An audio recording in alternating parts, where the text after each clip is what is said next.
Thank you very much to our witnesses, and I'm very conscious for Kevin Backhurst to be only 8 weeks into the job and appearing before Oireachtas committees and answering questions. I'm almost tempted to ask you, do you regret going for the job? If you knew then what you know now, you don't have to answer that. Good. But can I say, and given the crisis of confidence that is there, and your battle is to restore confidence, can I say on a personal level that both in your approach to date, and I think the approach of the Chair in recent months, to try to restore confidence, I want to say that I'm quite happy that you are making the best efforts. You're dealing with a lot of legacy issues, and we do need to deal with them. But can I say that I feel that the approach that has been taken by yourself and by the Chair so far has been broadly welcome. I welcome the fact, I think, that you're engaging with the staff. I think it's important to engage with the independent production sector as well. There is a long road to go, and I think you're aware of that. And I think it's fair to say that we're going to see a number of reports between now and the end of the year, and you've mentioned them on top of all that we've seen. And shall we say, they're not likely to make pleasant reading for RTE. There is going to be more damaging detail that's going to emerge in the next months to convince government, obviously, to provide a bailout in the short term, but then to address the long-term issues. It's going to be very difficult. How confident are you that you can convince government, and more importantly, the public at large, that the governance and culture structures will, by the end of this year, be significantly different to what we've seen in the past? Thank you very much for your comments. I'm confident that the team and I will get there, and we're doing everything we can to get there. It is extremely challenging, as you say, when there is a drumbeat of these reports coming out with legacy issues that we are having to deal with, and they make unpleasant reading. And as I said to Deputy Munster, I don't start to understand some of these decisions that were made, to be honest with you. But we're dealing with them. And as the report's coming out, and I would take Mazars as a particular example, we take the report, we look at what we need to change, and we change it. Now, I've changed the leadership team, and in due course, when we can recruit again, we will. There'll be some more changes, and I will have a permanent leadership team. But the current interim leadership team are doing a great job with new people on it. And we are driving change, and we're driving transparency. And hopefully that is evident in our dealings with this committee. Hopefully it's evident in our dealings with the department, and with our dealings with staff. But it is tough. But I'm confident we'll get there in the end. But it's tough. And on the basis of the findings of some of those reports, and obviously due processes to be followed, there will be accountability as well.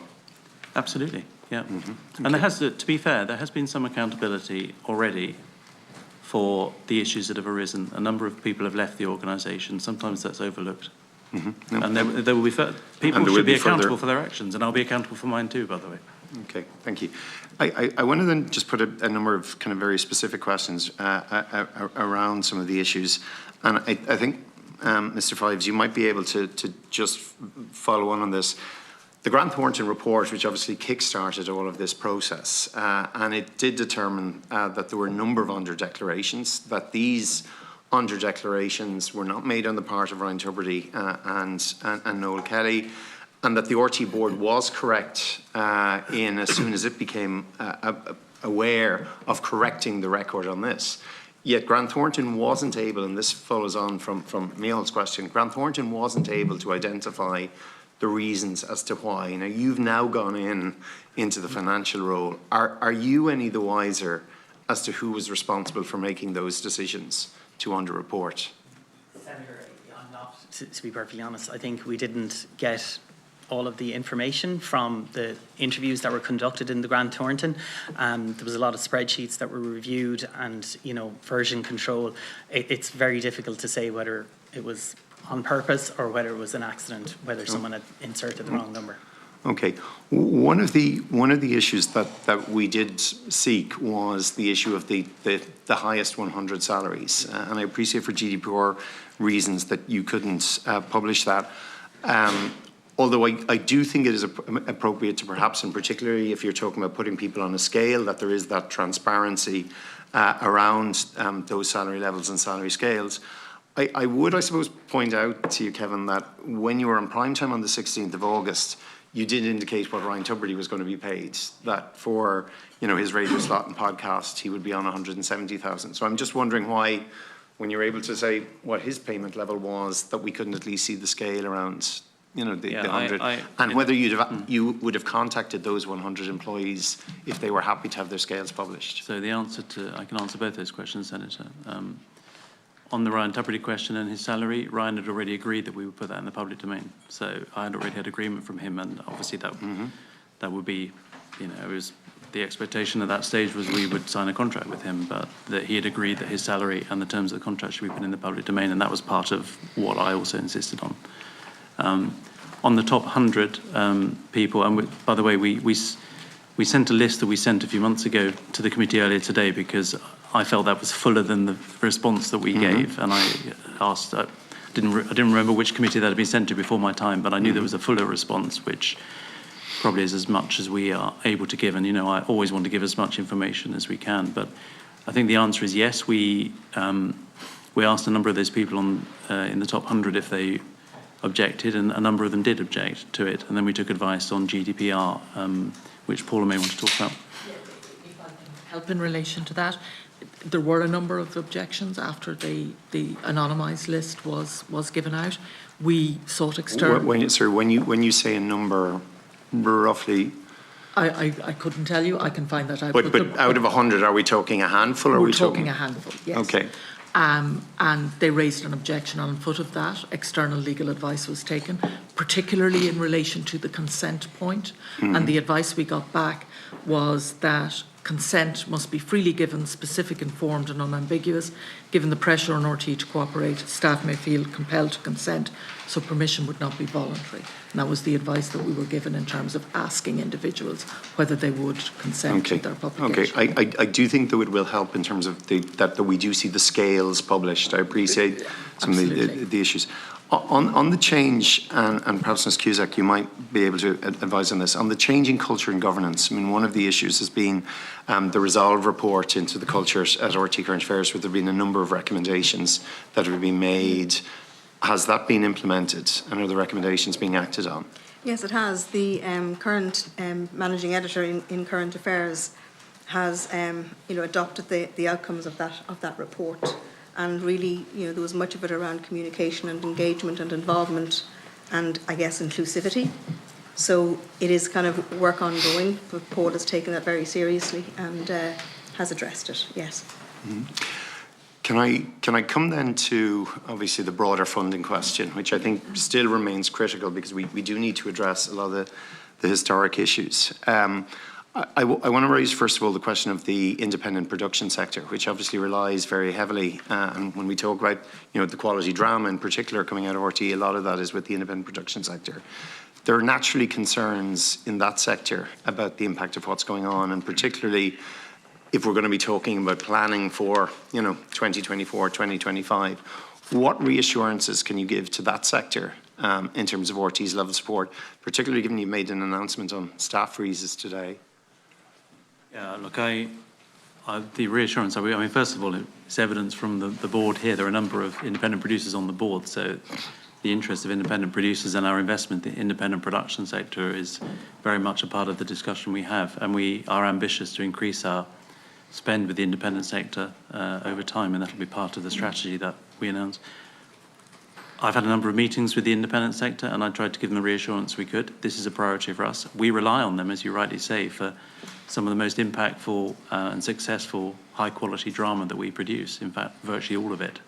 And we have a very good partnership with them, and it's a source of regret to me that we can't put more money into the independent sector. And if in due course there was more money available to put into content at RT, a significant amount of that would go into the independent sector, because I think that is part of RT's core role at the heart of public service media in Ireland, is to be part of a successful creative economy and help to drive those jobs around the country. And we're committed to that. I know the chair is from that background and totally committed to it, as am I. So we're we're moving to a situation whereby there's a reality in terms of a bailout is going to be required by governments this year. Are you prepared to indicate, what you see as the minimum in order to be able to keep the show on the road, or what are the implications if that isn't granted? And then what are the implications if by 2024, like, we can have the short-term sticking plaster, but what are the implications going to be then for next year if the overall funding issue isn't addressed?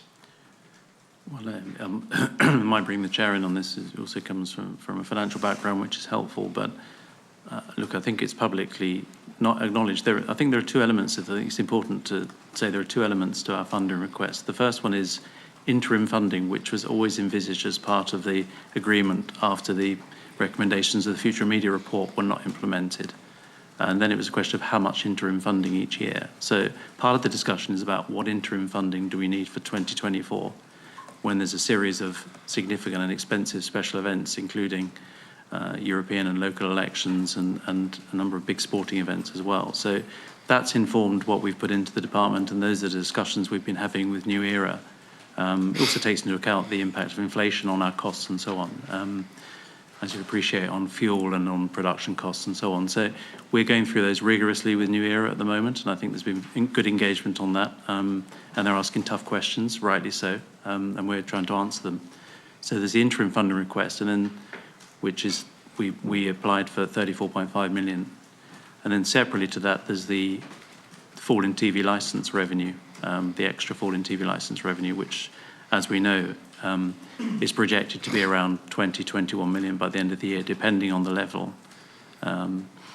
It's hard to predict that, but it seems to be on the current level, that's approximately what it would be. Now, we put in that funding request because it gives us significant time to address other costs, and gives us significant time to have further discussions and see where the licence fee is and where discussions are on future funding. So that's what we've done to try and give us the time to make proper decisions next year about what we need to prioritise and where we can cut costs further in the next 12 months if it's necessary to do so. Sure, got wrong. Yeah, well, I suppose to also add to that prior to the large decrease in the licence fee income, like, we would have based our plans around the estimates from the department for the year for the licence fee, which isn't happening, as we know, and we can't sustain that. So it's important that we understand that prior to that happening, we had enough runway, so to speak, to be able to get to where we want to go, but that's not the case anymore in that sense, because it's a huge drop in income. So can I just, Chair, and the final question is when you say enough runway, what is the estimated runway that you believe that you'll now require for the end of the year? And the answer to that is I can't say, because it's an ongoing monitoring of how the level of non-payment is going. So we are in constant contact with the department on that. So would I be fair to say that what, in terms of the quantum here, we're looking at the 34 million that you would be chatting with New Era about, plus whatever the deficit is in the licence fee. So to date, we're looking at 34 million plus 21 million, which is obviously the current projections, depending on. So it's 55 million in total. Well, that's, that discussion in relation to licence fee has to happen, a serious discussion in relation to how, because we can't predict the next couple of months. We don't know, is this a constant thing that's going to continue? So, I haven't got a crystal ball in that sense. I appreciate it, yeah. Senator, can I just add to that, just to give you an idea of the quantum of it? I think the estimate for licence fee income this year from the department was 197 million euro. So, licence fees were tracking slightly lower anyway, and we now have a whole of 21 million in that for this year. Now, if you look ahead to next year, I mean, the estimate would have been around the same. And if it tracks at the same level, people can do the maths on what the whole will be next year, but it'll be far in excess of 21 million. The only thing I would add to what Sharon said is, one of the good things is our commercial income has been performing well and is ahead of target. So that is closing some of the hole, but it's a very big hole to close. So, the commercial team have been doing a great job, and actually the schedules and the Rugby World Cup and so on have helped with that. And we have commercial revenue, particularly on TV, is going pretty well. So that's helping, as are some of the cuts that we are looking to impose, as I announced today. Exactly. The additional initiatives that we've raised today will help extend that runway. The finance team are working very closely with the business to see what we can do. So it very much is all hands on deck to try and extend out that runway while we're in negotiations with the department to get that. So we're going to anticipate that. Do you actually think that the commercial revenue will match the fall in licence fee revenue? No, it wouldn't. No. I mean, it's looking very positive. We've had a lot of support from the commercial sector, and the teams have done a really good job to monetise the likes of the Rugby World Cup and all the other things that are in the autumn schedule as well. Okay. Thank you, Chair.